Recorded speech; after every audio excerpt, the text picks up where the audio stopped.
జై శ్రీరామ్.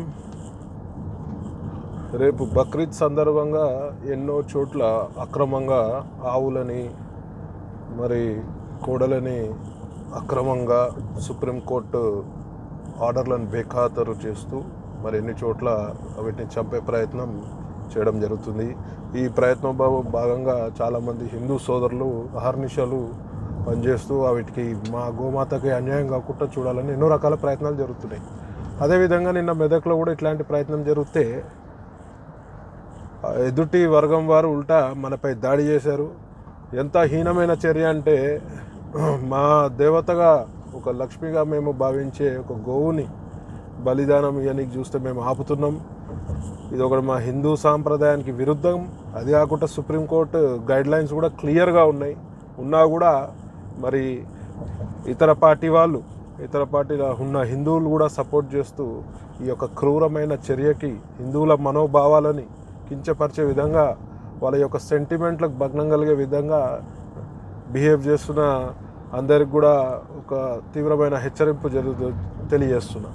ఎవ్వరు కూడా ఎక్కడ కానీ అన్యాయంగా ఒక గోవుని కోడని బలిచ్చే ప్రయత్నం చేసినా, ట్రాన్స్పోర్ట్ చేసినా, ఇక్కడ నుంచి అక్కడ తీసుకెళ్లే ప్రయత్నం చేసిన మా హిందూ సోదరులందరూ కూడా పెద్ద ఎత్తున ఉద్యమిస్తారు. మరి హిందూ సోదరులందరూ ఉద్యమిస్తే ఎవరు తట్టుకోలేరు, ఏ డిపార్ట్మెంట్ కూడా తట్టుకునే పరిస్థితి ఉండదు. ఇవాళ కాంగ్రెస్ గవర్నమెంట్ వచ్చినాక ఏమైనా తగ్గుతాయి అనుకున్నా నేను. గత ప్రభుత్వం చేసిన పొరపాటే ఈ ప్రభుత్వం చేస్తుంది. నేను కాంగ్రెస్ వాళ్ళకు కూడా ముఖ్యమంత్రి గారికి విన్నపిస్తున్నా, అక్రమ గో రవాణాని అరికట్టాల్సిన బాధ్యత మీ ప్రభుత్వంపై ఉన్నది. అక్రమ గో రవాణాని, అక్రమ గోవధని అరికట్టాల్సిన బాధ్యత మీ పోలీసులపై ఉన్నది. సుప్రీంకోర్టు గైడ్లైన్స్ క్లియర్గా ఉన్నాయి. మేము ఒకటే చెప్తున్నా, దయచేసి మీరు ఈ యొక్క అక్రమ గోవధని ఆపవలసిందిగా డిపార్ట్మెంట్కి మనవి చేస్తున్నా.